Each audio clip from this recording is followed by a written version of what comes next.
ప్రభువైన యేసుక్రీస్తు వారి యొక్క జననమును గూర్చి తెలుపబడుతున్నటువంటి ఒక అమూల్యమైనటువంటి పండుగ. ఇది ప్రపంచంలో ఉన్నటువంటి అనేక మంది ఆయనను ఆరాధించుటకు, ఆయనను దేవునిగా గుర్తించుటకు దేవుడు అనుగ్రహించినటువంటి మహోన్నతమైనటువంటి కృపా పండుగ. కారణం ఏంటంటే యేసయ్య ఈ భూమి మీదకి రాకపోతే మానవులకు ఎవ్వరికీ కూడా ఏముండదు, రక్షణ ఉండదు. యేసయ్య ఈ భూమి మీదకి రాకపోతే ఈ ప్రపంచానికి విడుదల లేదు. యేసయ్య ఈ భూమి మీదకి రాకపోతే నీకు నాకు మన జీవితాలలో వెలుగు లేదు. అందుకే యెషయా గ్రంథంలో ఏమని రాయబడింది? లెమ్ము తేజరెల్లెము, యెహోవా యొక్క వెలుగు నీ మీద ప్రకాశించుచున్నది. నిజమే ప్రియమైన వారలారా, యేసుక్రీస్తు వారు చీకటి గల ప్రాంతముల యందు, చీకటి గల బ్రతుకుల యందు మన యేసయ్య వెలుగై ఉన్నాడు. ఆమేన్. ప్రియమైన వారలారా, అలాంటి యేసుక్రీస్తు వారి యొక్క జన్మను గూర్చి, జన్మదినమును గూర్చి ఈరోజు ప్రపంచమంతా కూడా నక్షత్రములో పెట్టి, క్రిస్మస్ ట్రీస్ను పెట్టి, క్రొత్త బట్టలు వేసుకొని, పిండి వంటలతోనూ రకరకాలైన రుచికరమైనటువంటి ఆహార పదార్థములతోనూ దేవుని యొక్క సన్నిధిలో మనం సంతోషిస్తున్నాం. ఇవన్నీ కూడా మనం ఎవరి కొరకు చేస్తున్నాము? మనము ఏమి చేసినను ఎవరి కొరకు చేస్తున్నాం? ప్రభువు కొరకు చేస్తున్నాము. ఎవరి కొరకు చేస్తున్నాము? ప్రభువు కొరకు చేస్తున్నాం. మీరు ఏం చేసినా ప్రభువు కొరకు చేయండి అన్నాడు. అవును, మనం ప్రభువును జ్ఞాపకము చేసుకుంటూ ప్రభు యొక్క దినమును గూర్చి ప్రజలకు ప్రకటిస్తూ ప్రియమైన వారలారా, మనమందరము కూడా ఈ యొక్క కార్యక్రమాలను మనము చేసుకుంటున్నాం. దేవునికి మహిమ కలుగును గాక.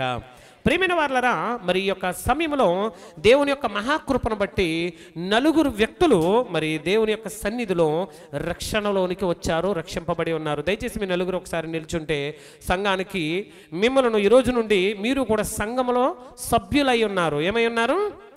అటు తిరగండి, అటు తిరగండి, వాళ్ళకి ఫేసులు చూపించండి. మరి వీరందరూ కూడా రక్షణలోనికి వచ్చారు. వీరిని అభినందిద్దామా ఒకసారి చప్పట్లు కొడుతూ? దేవుని యొక్క సన్నిధిలో దేవునికి మహిమకరముగా మరి నలుగురు కూడా రక్షణలోనికి వచ్చి ఉన్నారు. దేవుడు వీరి ద్వారా మహిమయు ఘనతయు ప్రభావములు కలుగునుగాక. ఆమేన్. మరి వీరి జీవితాలలో దాటిపోకుండా జారిపోకుండా వారి బ్రతుకు దినములంతయు కూడా దేవుని యొక్క సన్నిధిలో యథార్థతను కలిగి వారు జీవిస్తారని ప్రమాణము చేసి యేసయ్య నామంలో, మన ప్రభువును రక్షకుడైన యేసుక్రీస్తు నామంలో వారు బాప్తిసం తీసుకున్నారు. వీరి కొరకు మీ వ్యక్తిగత ప్రార్థనలో ప్రత్యేకంగా మీరు ఏం చేయాలి? జ్ఞాపకము చేసుకోవాలి.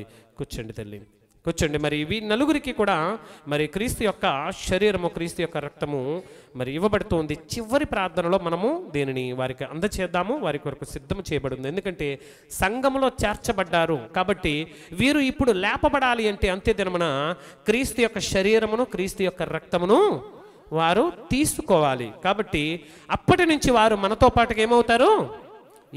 వాళ్ళు ఆత్మబంధువులు. ఏమవుతారు? ఒక్క శరీరంలోని అవయవాలు అవుతారు. కాబట్టి ప్రియమైన వారలారా, దేవుని యొక్క వాక్యాన్ని మనము ఆలోచన చేస్తూ మనం ముందుకు వెళ్ళిపోదాం. బైబిల్ గ్రంథంలో అనేకమైనటువంటి విషయాలు, అనేకమైనటువంటి సంగతులు మన ప్రభు అయినటువంటి యేసుక్రీస్తు వారిని గూర్చి వ్రాయబడినటువంటి సంగతులుగా మనం చూస్తాం. ఎందుకు మరి ఈ విషయాలను మనము మరలా ఆలోచన చేయాలి అంటే దేవుడే స్వయాన మానవునిగా భూమి మీదకి వచ్చినటువంటి దినం. ఏం దినం ఇది? దేవుడే స్వయాన మానవునిగా భూమి మీదకి వచ్చినటువంటి దినం. కొంతమందికి ప్రభు అయినటువంటి యేసుక్రీస్తు వారు రకరకాలుగా అర్థమయ్యాడు. ఎలా అర్థమయ్యాడు? రకరకాలుగా. ఒకరన్నారు ఈయన నరుడు మాత్రమే, ఒకరన్నారు ఈయన ప్రవక్త, ఇంకొకరన్నారు ఈయన అపోస్తలుడు, ఇంకొకరన్నారు ఈయన దేవుడు, ఇంకొకరన్నారు ఈయన దేవుని కుమారుడు, ఇంకొకరన్నారు ఈయన ఒక సాదాసీదా వ్యక్తి. ఆడకూడదు. ఎందుకు ఈ మాటలన్నీ అంటే వాళ్ళకి తనను తాను ప్రత్యక్షపరుచుకున్న విధానం అలాంటిది. ఎందుకంటే దేవుని యొక్క ప్రత్యక్షత అందరికీ కూడా లేదు. ఉన్నవారికి వారు ప్రకటించే వారే ఉన్నారా అంటే ప్రత్యక్షత కలిగిన వారు ఆ రోజు ప్రకటించారు. ఈరోజు ప్రత్యక్షత కలిగిన వారు ప్రకటించడానికి ముందుకు వెళ్ళలేకపోతున్నారు. ప్రియమైన వారలారా, అందుకే అనేక మందికి ఆయనను గూర్చినటువంటి రక్షణ వార్త తెలియక ఉన్నారు అన్న సంగతిని మనము గమనించుకోవాలి. ప్రియమైన వారలారా, ఇక్కడ మనం చూస్తే ప్రభువైన యేసుక్రీస్తు వారిలో రెండు క్వాలిటీస్, రెండు గుణములు కనబడతాయి, రెండు లక్షణములు కనబడుతున్నాయి. ఏం కనబడుతున్నాయి? రెండు లక్షణాలు. ఒకటి దైవికమైనటువంటి లక్షణము, రెండోది మానవ సంబంధమైనటువంటి లక్షణము. అంటే ఒకవైపు ఆయన దేవుడు, మరొక కోణములో ఆయన ఎలా కనబడుతున్నాడు? నరునిగా మానవునిగా కనబడుతున్నాడు. ప్రియమైన వారలారా, ఈ నరునిగా మానవునిగా కనబడుతున్నటువంటి ఈయనను గూర్చి బైబిల్ గ్రంథంలో అపోస్తలులు కానివ్వండి, మరి మొదటి శతాబ్దంలో రాయబడినటువంటి పత్రికల్లో కానివ్వండి, అనేకమైనటువంటి విషయాలను వారు రాశారు. వాటిలో కొన్ని వచనాలను మనం చదువుకుందాం. భూమి మీదకి వచ్చిన తర్వాత ఆయన జనన విధానం అన్నీ మనకు తెలుసు, పెద్ద విచిత్రం ఏమి కాదు, ప్రతి సంవత్సరం చెప్పుకునేదే. కానీ మరికొన్ని నూతనమైనటువంటి సంగతులను మనం మాట్లాడుకుంటూ ముందుకు వెళదాం. యోహాను రాసిన మొదటి పత్రిక 5వ అధ్యాయము 20వ వచనం చదువుదాం. 5వ అధ్యాయము 20వ వచనాన్ని చదువుదాం. మనము దేవుని కుమారుడైన యేసుక్రీస్తునందున్న వారమై సత్యవంతుని యందు ఉన్నాము. ఆయనే అంటే ప్రభువైన యేసుక్రీస్తు వారిలో మనం ఉన్నాము కదా, ఆయనే నిజమైన, చెప్పాలి, ఆయనే నిజమైన దేవుడు. ఎవరైనా? యేసయ్య నిజమైన దేవుడును నిత్య జీవమునై ఉన్నాడు. నేనే మార్గము, నేనే సత్యము, నేనే జీవం అన్నాడు కదా. ఆయన ఏమై ఉన్నాడు?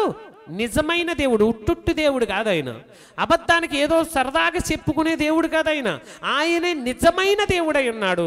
అంటే నిజమైన దేవుడు మేనిఫెస్టెడ్ ఇన్ ద ఫ్లెష్ అని రాయబడింది. అంటే ఆయన సశరీరుడుగా భూమి మీదకి వచ్చెను. అంటే దేవుడైనటువంటి ఆయన శరీరాన్ని ధరించుకొని ఈ భూమి మీదకి రావడం మనం చూస్తాం. అది ఫిలిప్పీలకు రాసిన పత్రిక 2వ అధ్యాయము 6వ వచనంలో రాయబడింది.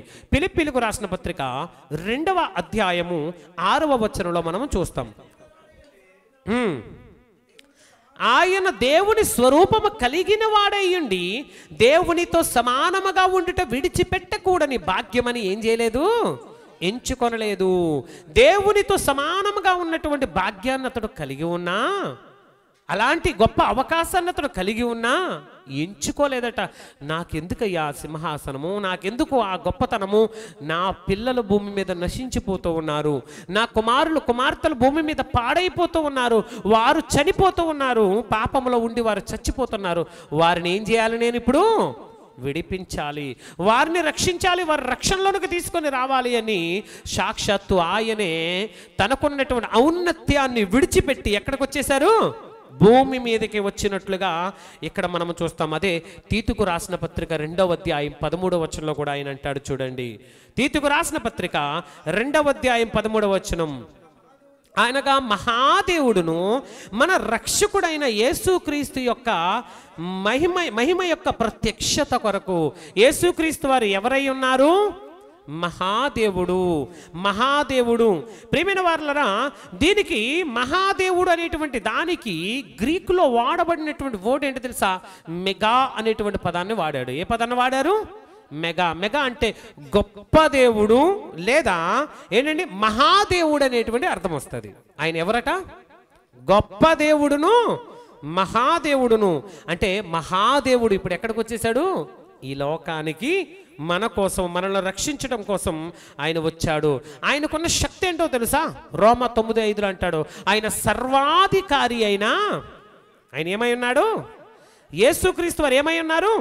సర్వాధికారి అయినటువంటి దేవుడు. అంటే ఇప్పుడు యేసయ్యలో, బాలుడుగా జన్మించినటువంటి యేసయ్యలో కంప్లీట్గా దైవత్వం ఉంది. 100కి 500% కంప్లీట్గా దైవత్వం ఉంది అని ఇప్పటికే మీకు అర్థమై ఉండాలి. రెండవ లక్షణం ఏముందని చెప్పాను? మానవత్వం. యేసయ్యలో ఏముంది? మానవుని లక్షణం. ఒకటి దేవుని లక్షణం అయితే రెండవది మానవత్వం. ఈ మానవత్వమును గూర్చి మనం చూస్తే ప్రియమైన వారలారా, యోహాను రాసిన సువార్త 1వ అధ్యాయం 14వ వచనంలో ఆయన అంటాడు. చూడండి, ఆ వాక్యము శరీరధారి అంటే శరీరాన్ని ధరించుకున్నవాడు అని అర్థం. ఖడ్గధారి అంటే అర్థం ఏంటి చూడండి? ఖడ్గాన్ని ధరించుకున్నవాడు అని అర్థం. అలాగే శరీరధారి అంటే శరీరాన్ని ధరించుకున్నవాడు, అంతే తప్ప ఆయన శరీరం మాత్రం కాదు. అది విషయం. ఖడ్గధారి అంటే ఆయన కత్త కాదు, శరీరధారి అంటే ఆయన శరీరుడు కాదు, శరీరాన్ని ధరించుకున్నవాడు అని అర్థం. అంటే శరీరాన్ని ధరించుకోవాలి అంటే ముందు ఆయనకి ఏముండకూడదు? శరీరం ఉండకూడదు. అంటే మరి ఆయన ఏమై ఉన్నాడంటే పై వచనాల ప్రకారం ఆయన ఏమై ఉన్నాడు? గొప్ప దేవుడును, మహాదేవుడును, నిజమైన దేవుడును, మనందరి రక్షకుడునై ఉన్నాడు. దేవునికి మహిమ కలుగుగాక. ఆయన కృపాసత్య సంపూర్ణుడుగా మన మధ్య ఏం చేశారు? నివసించెను. నివసించాలి అంటే ఈ భూమి మీదకి రావాలి. అలా రావడాన్నే మనం ఏమంటామంటే పుట్టుక అంటాం. ఏమంటాము? పుట్టుక అంటాము. అంటే పుట్టినట్టి ప్రతి ఒక్క వ్యక్తి కూడా, పుట్టిన ప్రతి మనిషి కూడా ప్రియమైన వారలరా ఈ భూమి మీదకి వచ్చాడు అని మనము నమ్మాలి. కారణం ఏంటంటే తల్లిదండ్రుల గర్భాల ద్వారా శరీరాన్ని తెచ్చుకున్నాము కానీ ఆత్మను కానే కాదు. అంటే నువ్వు నేను చచ్చిపోయిన తర్వాత వెళ్ళిపోయాడు అన్న ఆత్మ ఏదైతే ఉందో, వదిలిపెట్టబడినటువంటి శరీరం ఏదైతే ఉందో, రెండు కూడా ఏమై ఉన్నాయి? రెండు వేరు వేరు శక్తులై ఉన్నాయి. శరీరం విడిచిపెట్టబడుతుంది, ఆత్మ వెళ్ళిపోతుంది. అంటే ఆత్మ అయినటువంటి దేవుడు శరీరంలోనికి వచ్చాడు. మనము కూడా ఆత్మలుగా ఉన్నటువంటి మనము ఎందులోకి వచ్చాము? శరీరములోనికి వచ్చాము. అంటే భూమి మీద దీనినే పుట్టుక అంటారు. ఏమంటారండి? పుట్టుక అంటారు. దీన్ని జన్మదినం అంటారు, బర్త్డే అంటారు. యేసుక్రీస్తు వారి యొక్క పుట్టుక, జన్మదినం, బర్త్డే కూడా ఈరోజు. అంటే ఈ విషయాన్ని మీరు జాగ్రత్తగా గమనించండి ప్రియమైన వారలరా. రాయబడినటువంటి మాటలలో యేసయ్య శరీరాన్ని ధరించుకొని ఎక్కడికి వచ్చారు? భూమి మీదకి వచ్చారు. ఎందుకు వచ్చాడు అంటే మధ్యవర్తిత్వం చేయడానికి వచ్చాడు. ఎందుకు వచ్చాడు నరుడిగా? ఎందుకు వచ్చాడు నరుడిగా? మధ్యవర్తిత్వం. పాపానికి మనకు మధ్య, సాతానుకు మనకు మధ్య, దేవునికి మనకు మధ్య, ప్రతి విషయంలోనూ కూడా ఆయన ఏం చేశాడు? మధ్యవర్తిత్వం చేశాడు. సాతాను దగ్గరికి వెళ్ళాడు. సాతానా, ఇదిగో నా ప్రజలను పాపం నుండి విడిపించడానికి ఏం కావాలంటే నీ ప్రాణం కావాలని. ఏం కావాలన్నది? నీ ప్రాణం కావాలి. అలాగే పాపం దగ్గరికి వెళ్ళి, పాపమా నీకేం కావాలి అంటే నీ రక్తం కావాలి. దేవుడా నీకేం కావాలని అంటే దేవుడు ఏమంటున్నాడు? నాకు ప్రజలు కావాలి. కాబట్టి ఇప్పుడు వీళ్ళందరినీ ఏం చేయాలి? ఇక్కడ ఉన్నటువంటి కనెక్షన్ కట్ చేసి అక్కడ ఉన్నటువంటి కనెక్షన్ ఏం చేయాలి? బలోపేతం చేయాలి. అందుకే యోబు గారు ఒక మాట అంటారు ఈ విషయమై. యోబు గారు పూర్వమందే క్రీస్తుపూర్వం 15వ శతాబ్దంలోనే ఆయన రాసినటువంటి ఒక మాటను మీరు చూడండి. 9వ అధ్యాయం యోబు గ్రంథము 32, 33 వచనాలను ఒక్కసారి చదువుదామండి. ఆయన నావలే నరుడు కాడు. ఆయన నావలే నరుడు కాడు. ఏదైనా వ్యాజ్యం ఉంటే, ఏదైనా గొడవ ఉంటే, ఏదైనా తగు ఉంటే ఆయనతో నేను వ్యాజ్యమాడజాలము. మేము కలిసి న్యాయ విమర్శకు పోలేము. మా ఇద్దరి మీద చెయ్యి ఉంచదగిన మధ్యవర్తి మాకు. ఇప్పుడు మధ్యవర్తి ఉన్నాడు అనుకోండి, ఏం చేస్తాడు? వాళ్ళిద్దరి మీద చెయ్యేసి ఇద్దరిని ఏం చేస్తాడు? మధ్యవర్తిత్వం చేసి ఇద్దరిని సమానం చేస్తాడు. దేవునికి మహిమ కలుగును గాక. ఏదైనా గొడవ వచ్చిందనుకోండి, భార్యాభర్తల మధ్య గొడవ వచ్చిందనుకోండి, ఓ పెద్ద మనిషి దగ్గరికి వెళ్తారు. ఎందుకు వెళ్తారు పెద్ద మనిషి దగ్గరికి? వాళ్ళిద్దరికి కూడా 2 చీవాట్లు పెట్టి 2 మంచి మాటలు చెప్పి మరలా వాళ్ళిద్దరిని ఏం చేస్తాడు? కలుపుతాడు. అంటే ఇతను ఏం చేశాడు? ఇక్కడ ఉండి మధ్యవర్తిత్వం చేశాడు. పనికిమాలిన వాటికి మధ్యవర్తిత్వాలు చేస్తాం, కానీ దేనికి చేయాలి? పాపమును తీసివేయడానికి. భూమి మీద ఏ వ్యక్తి కూడా ఇద్దరు వ్యక్తుల మధ్య, అంటే ఒక శక్తి మధ్య, ఒక వ్యక్తి మధ్య సంబంధాన్ని కలపడానికి మధ్యవర్తిత్వం చేసినటువంటి వాళ్ళు ఎవరో కూడా ప్రపంచంలో లేరు, రాలేదు కూడా ప్రేమైన వారలారా. అందుకే తిమోతికి రాసిన పత్రికలో మొదటి పత్రిక 2వ అధ్యాయము 5వ వచనములో యేసయ్య శరీరాన్ని ధరించుకొని భూమి మీదకి వచ్చిన తర్వాత ఆయన అంటాడు చూడండి, దేవుడొక్కడే, దేవునికిని నరులకును మధ్యవర్తియు ఒక్కడే. ఆయన ఏమై ఉన్నాడు?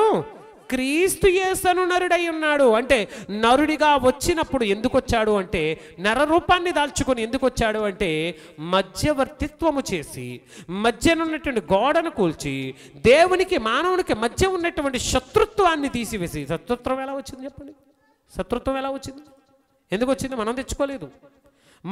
పూర్వకాలము నుండి ఆదాము చేసిన పాపం వలన దేవునికి మనకి మధ్య అప్పటి నుంచి అది కంటిన్యూ అవుతూనే ఉంది.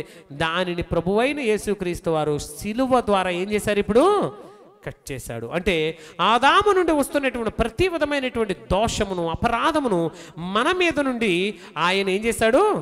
తీసివేశాడు. ఎప్పుడు తీసివేస్తాడు? ఏ రోజైతే నువ్వు బాప్తిసం తీసుకుని క్రీస్తులో నూతనంగా జన్మిస్తావో ఆ రోజు నుంచి నీ పితరుల యొక్క దోషముల, అపరాధములను ఆయన భుజం మీద వేసుకుంటాడు. ఆయన భుజం మీద మోసుకుంటాడు. నీ కోసం, నా కోసం, మనందరి కోసం ప్రియమైన వారలారా. అందుకు మధ్యవర్తిత్వం చేయడానికి ఆయన వచ్చారు అంటాడు కదా. 2:14 అంటాడు హెబ్రీయులకు రాసిన పత్రిక 2వ అధ్యాయము 14వ వచనాన్ని మీరు చూడండి. మరియు ఆ పిల్లలు రక్త మాంసములు గలవారైనందున, ఏ పిల్లలు?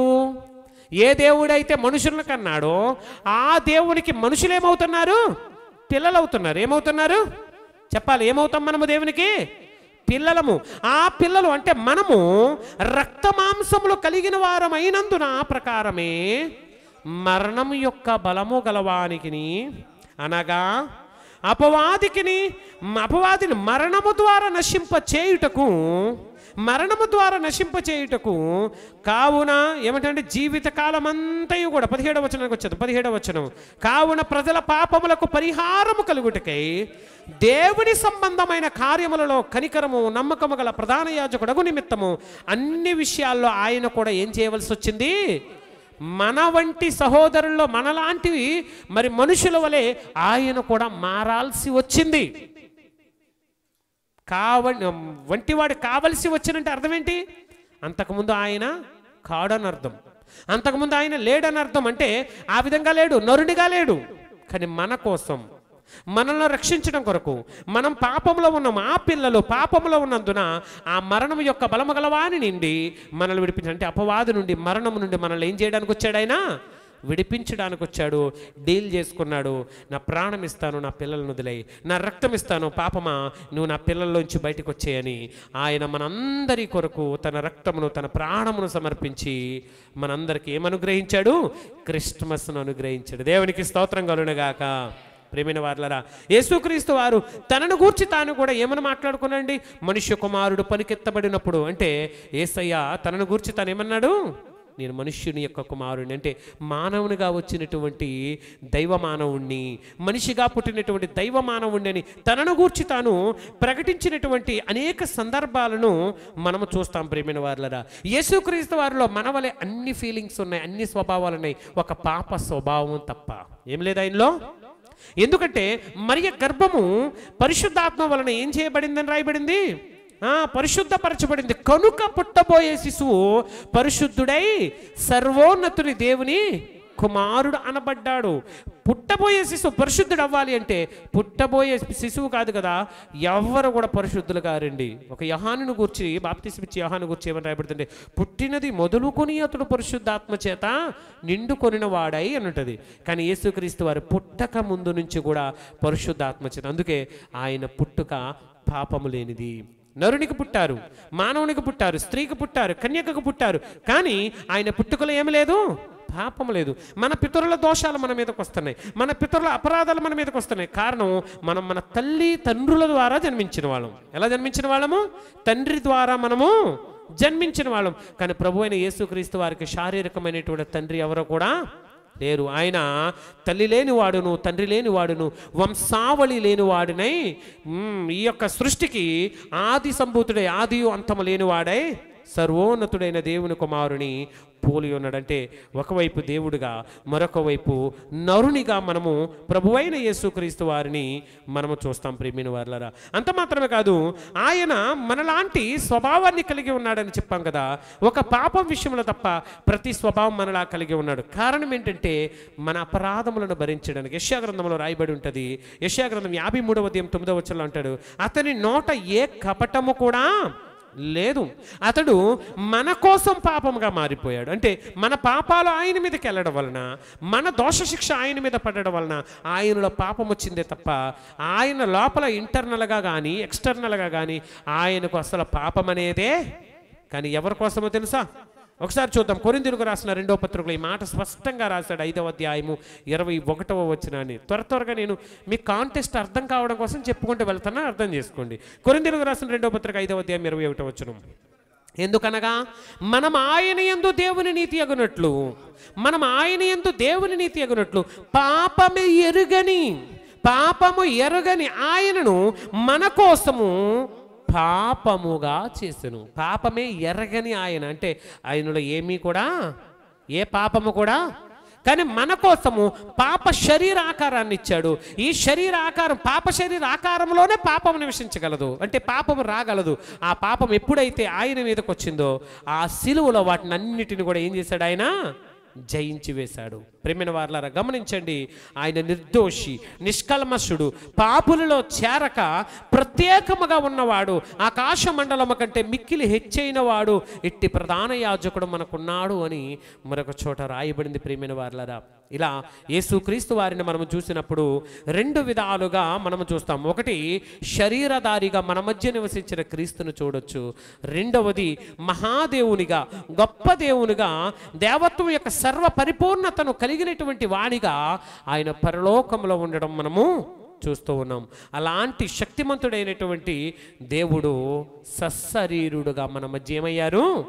ప్రత్యక్షమయ్యాడు. అలా ప్రత్యక్షమైనటువంటి ఆ యొక్క దినమునే దేవదూతల పండుగ చేసుకున్నారు. అనేక మంది జ్ఞానులు, ప్రజలు అనేక మంది వచ్చి ప్రభువైన యేసుక్రీస్తు వారిని బాలుడుగా ఉన్నప్పుడు చూసి ఎంతో సంతోషించారు. బైబిల్ గ్రంథంలో ఆయన గూర్చి రాయబడినవి చాలా తక్కువ, కానీ ఆయన జీవితంలో అనేకమైనటువంటి అద్భుతాలు, అనేకమైనటువంటి క్రియలు జరగడం మనం చూస్తూ ఉంటాం. ప్రియమైన వారలారా, ఇవన్నీ ఎందుకు సంభవించాయి, ఎందుకు జరిగాయి, కారణం ఏంటని మనం ఆలోచన చేయగలిగితే మన కొరకు, ఎవరి కొరకు ఇవన్నీ కూడా? యేసయ్య భూమి మీదకి రావడం ఎవరి కొరకు చెప్పాలి? యేసయ్య భూమి మీదకి రావడం ఎవరి కొరకు? మన అనకండి, నా కొరకు. ఏమనాలి? నా కొరకు. ఒప్పుకోవాలి మీరు. యేసయ్య భూమి మీదకి రావడానికి గల కారణము నా కొరకు, మన కొరకు అన్నారనుకోండి, పక్కన అంటే నా కొరకు కాదండి. అప్పుడు ఏమంటావు? ఎందుకు వచ్చిన బాధ? అందుకే ఎవరి భారాన్ని వాళ్ళు భరించుదాం. యేసయ్య వచ్చింది నా కొరకు, యేసయ్య మరణించింది నా కొరకు, యేసయ్య పుట్టింది నా కొరకు, యేసయ్య స్వార్థను ప్రకటించింది నా కొరకు, అద్భుతాలు చేసింది నా కొరకు, స్వస్థతలు చేసింది నా కొరకు. ఆయన జీవితం అంతా కూడా ఎవరి కొరకు?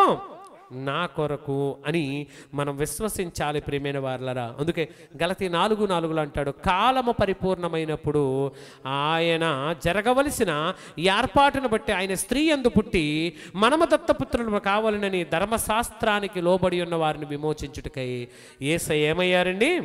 ధర్మశాస్త్రానికి లోబడినవాడు ఆయను. ప్రియమైన వారలారా, నిజముగా ఆయన శరీరమందు మనల్ని విడిపించడానికి, మనం ఎలాగైతే ధర్మశాస్త్రానికి లోనై ఇదిగో ఇది చేస్తే తప్పు, అది చేస్తే తప్పు, ఇలా చేయకూడదు, అలా చేయకూడదు, ధర్మశాస్త్రం ఏదైతే మనకు రెస్ట్రిక్షన్స్ పెట్టిందో, మరి మన అపరాధములన్నీ కూడా ఆయన మీద మోపినప్పుడు అవే రెస్ట్రిక్షన్స్ మరలా ఎవరి మీద ఉంటాయి చెప్పాలి? ఇప్పుడు ఇది చేయొద్దు, అది చేయొద్దు, ఇది చేయకూడదు, అది చేయకూడదు అని ధర్మశాస్త్రం మన మీద ఏం పెట్టింది? రెస్ట్రిక్షన్స్ పెట్టింది. ఇప్పుడు మన మీద ఉన్న అపరాధాలన్నీ యేసయ్య తన మీద వేసుకుంటే ఇప్పుడు అవే రెస్ట్రిక్షన్స్ ఎవరికి ఉన్నాయి? యేసయ్యకి వచ్చేస్తాయి. ఎవరికి వచ్చేస్తాయి అవి? ఎందుకంటే మన అపరాధములన్నీ కూడా ఆయన వేసుకున్నాడు. అందుకే ధర్మశాస్త్రం ప్రకారముగా మరి ఆ పాపమును మోస్తున్నటువంటి ఆయన ఏమవ్వాలి? మ్రాను మీద వేలాడబడాలి. మ్రాను మీద వేలాడబడిన వాడు శాపగ్రస్తుడని వ్రాయబడి ఉన్నది కదా అంటాడు. అంటే యేసయ్య మన కోసము శాపగ్రస్తుడిగా ఏమైపోయారు? బలి అయ్యారు. మన కోసం శాపగ్రస్తుడిగా ఆయన మారిపోయాడు. మన కోసం శాపమును భరించిన వాడుగా మారిపోయాడు.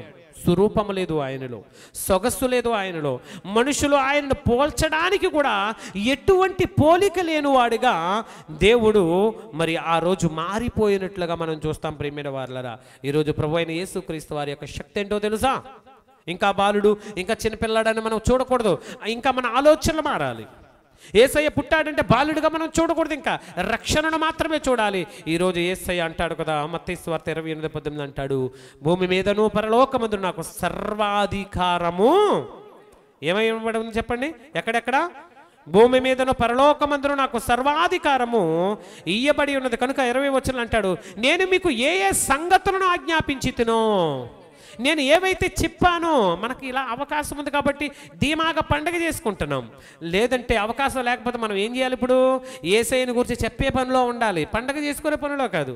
అందుకని అంటాడు, నేను ఏ ఏ సంగతులను మీకు ఆజ్ఞాపించుతునో వాటినన్నిటిని గైకొనవలనని వారికి బోధించుడి.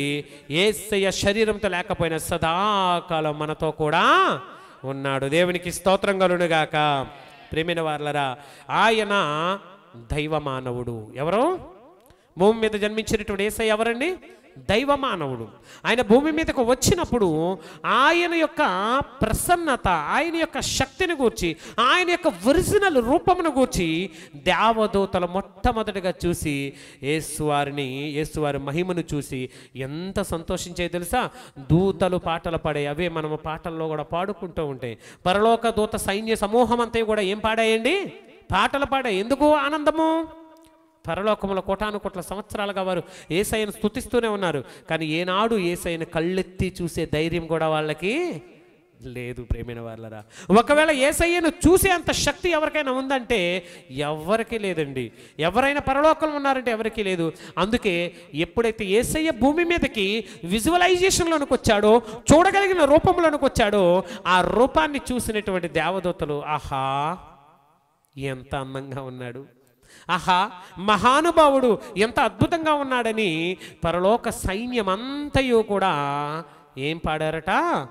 పాటలు పాడిరి అని రాయబడింది. దేవునికి మహిమ కలుగునుగాక.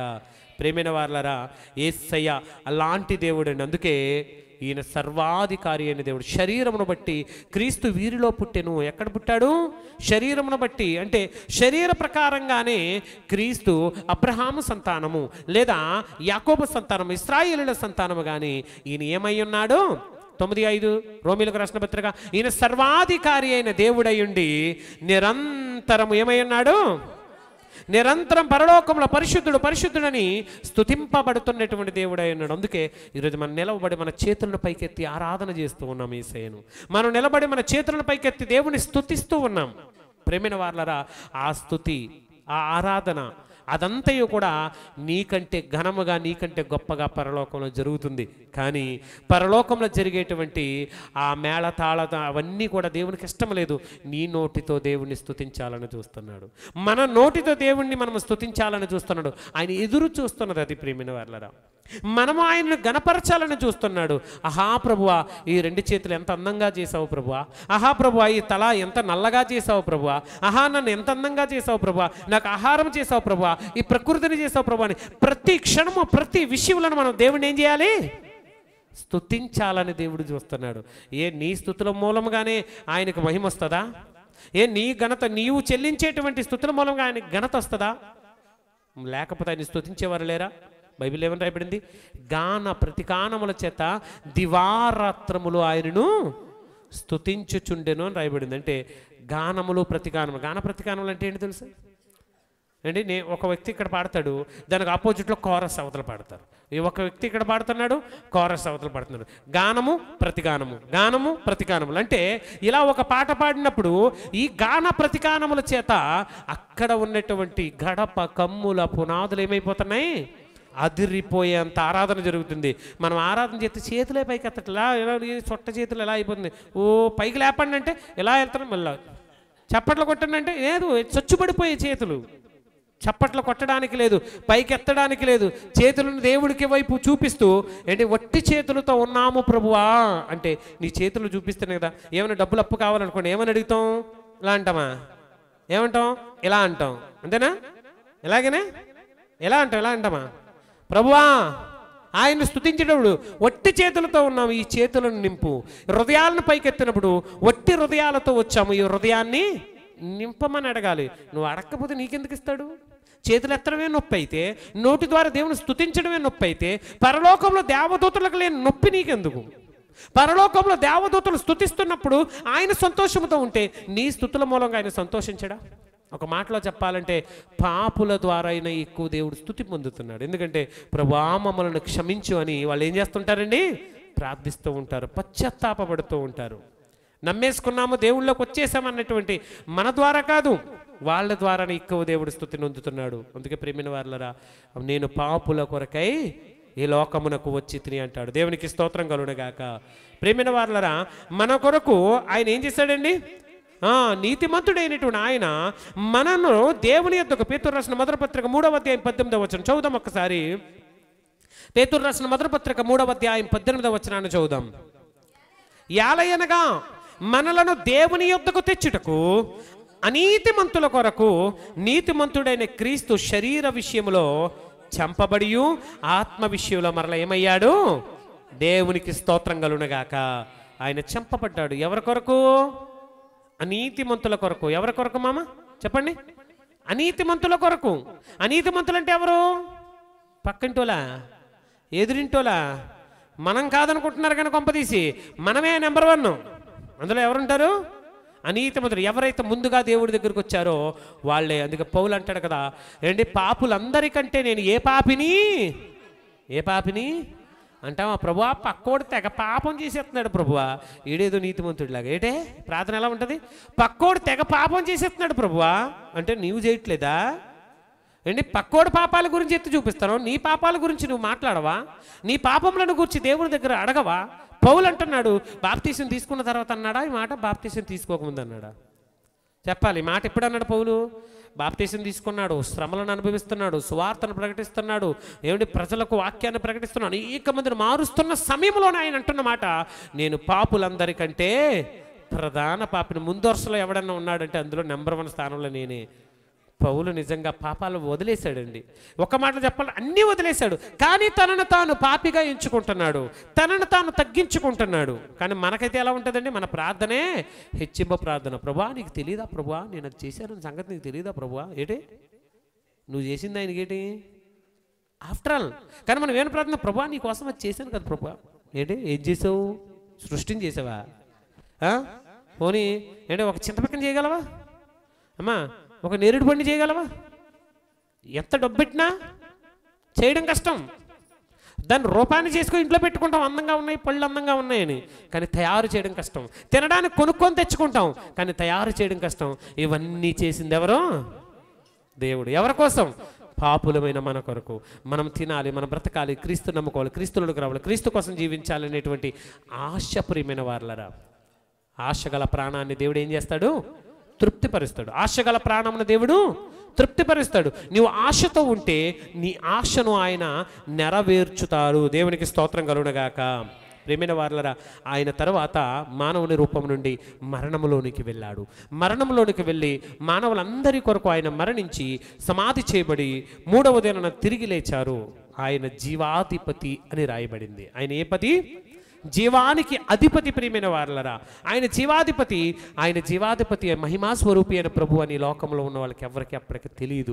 తెలిసి ఉంటే మహిమాస్వరూపి యొక్క ప్రభువును సిలువ వేయక ఉందురని కొరింథీయులకు రాసిన మొదటి పత్రిక 2:8 మనం చదవగలం. ప్రియమైన వారలరా, అంత ప్రేమను కలిగిన వాడు ఆయన. ఎందుకు తన జీవితంలో ఎంత సీక్రెసీ ఎందుకు మెయింటైన్ చేశాడంటే, రక్షణ కార్యం ఏమవ్వకూడదు? ఫెయిల్ అవ్వకూడదు. ఏమవ్వకూడదు చెప్పండి? రక్షణ కార్యము ఫెయిల్ అవ్వకూడదు. రక్షణ కార్యం నెరవేరాలి అంటే, రక్షణ కార్యము చక్కగా జరగాలి అంటే ప్రియమైన వారలరా, చేయాల్సింది ఒకే ఒక్కటి, దేవుని యొక్క ఘనమైనటువంటి కార్యాలు ఏమవ్వాలి? నెరవేరాలి. ఆయన యొక్క ఘనమైనటువంటి రక్షణ ప్రణాళిక నెరవేరాలి. అందుకనే దేవుడు ఈ భూమి మీదకి వచ్చినప్పుడు అనేకమైనటువంటి విషయాలను రహస్యంగా ఉంచి, గూఢముగా ఉంచి, ఆయన వెళ్ళిన తర్వాత ఆ విషయాలన్నిటిని ఆయన ఏం చేశాడండి? పబ్లిక్ చేసినట్లుగా మనము చూస్తాం. ప్రియమైన వారలరా, అందుకే మనం ఈరోజు ఒక మాటను చదువుకొని నిర్ణయించుకొని మన ఈ వాక్యాన్ని ముగించుకుందాం. గలతీయులకు రాసిన పత్రిక, అందరూ బైబిల్ తీయండి, 2వ అధ్యాయము 20వ వచనాన్ని మనం చదువుదాం. గలతీయులకు రాసిన పత్రిక 2వ అధ్యాయము, గలతీయులకు రాసిన పత్రిక 2వ అధ్యాయము 20వ వచనం. నేనిప్పుడు శరీరమందు అని అంటే చూడండి, శరీరమందు జీవించుచున్న జీవితము మా నేనిప్పుడు చెప్పండి, నేనిప్పుడు శరీరమందు జీవించుచున్న జీవితము నన్ను ప్రేమించి నా కొరకు తన్ను తాను అప్పగించుకొనిన దేవుని కుమారుని అందలి, అనగా యేసుక్రీస్తునందలి విశ్వాసము వలన జీవించుచున్నాను. ఎవరిచ్చిన భిక్ష ఇది? యేసయ్య ఇచ్చిన భిక్ష. యేసయ్య మనకిచ్చినటువంటి ఉచితమైనటువంటి కృప ఇది. ఆయన ఆ రోజు భూమి మీదకి వచ్చాడు కాబట్టి ఆ కృప ఈరోజు మనకు అనుగ్రహింపబడింది. ఆ రోజు ఆయన వచ్చాడు కాబట్టి ఈరోజు ఆ కృపలో మనము జీవిస్తూ ఉన్నాము. దేవునికి స్తోత్రం కలుగునుగాక. మనల్ని ఎలా సంపాదించుకున్నాడు? ఆయన తన స్వరక్తమిచ్చి సంపాదించుకున్నాడు. మీ అందరూ తెలుసు కదా, అపోస్తల కార్యం 20:8 మాటది. ఆయన తన స్వరక్తం ఇచ్చి ఏం చేసుకున్నాడు? కాబట్టి రక్తాన్ని వృధా చేయకండి. ఎవరైనా కొంచెం రక్తపోతే ఏమంటారండి? చిన్నది కట్ట ఎక్కడైనా రక్తపోయింది, అమ్మోయ్ బాబోయ్ బాబోయ్ ఏమైంది? కొంచెం రక్తం పోయినందుకే. కానీ యేసయ్య ఆఖరి రక్తపు బొట్టు వరకు మన కొరకు ఏం చేశాడు? ఆయన ధారబోసాడు. ఒక్క చుక్క రక్తాన్ని కూడా తనలో ఉంచుకోలేదు. ఒకవేళ ఉంచుకుంటే ఎక్కడైనా లోటు వస్తుందేమో, ఎక్కడైనా లోటుపాట్లు ఉంటాయేమో. ఆఖరికి తనను పొడిస్తే ఏమొచ్చాయి? నీళ్ళు వచ్చాయి. అంటే టోటల్గా బ్లడ్ అంతా ఏమైపోయింది? అయిపోయింది. అంటే ఆఖరి రక్తబొట్టు వరకు మన కొరకు ధారపోసినటువంటి యేసయ్య ఇచ్చిన జీవితం మనం జీవిస్తే ఎవరి కోసం జీవించాలి? ఆయన కొరకే. మనం బ్రతికిన ఎవరి కోసం బ్రతకాలి? యేసయ్య కొరకే. ఆయన ప్రేమించి మన కోసం అనుగ్రహించినటువంటి మాటగా ప్రియమైన వారలరా, ఈ మాటను మనము మనుషులుగా మన హృదయంలో ఉంచుకోవాలి. పరమునకు వెళ్ళేంత వరకు, మనం మరణించేంత వరకు, మన ప్రభువైన యేసయ్య మరలా వచ్చేంత వరకు ఈ మాటను బట్టి మనం ఆదరించబడదాం. ప్రభు అట్టి కృపాధన్యత అనుగ్రహించునుగాక. ఆమేన్. చిన్న ప్రార్థన చేసుకుందాం. కళ్ళు మూసుకొనండి. మహోన్నతుడా, సర్వశక్తిమంతుడా,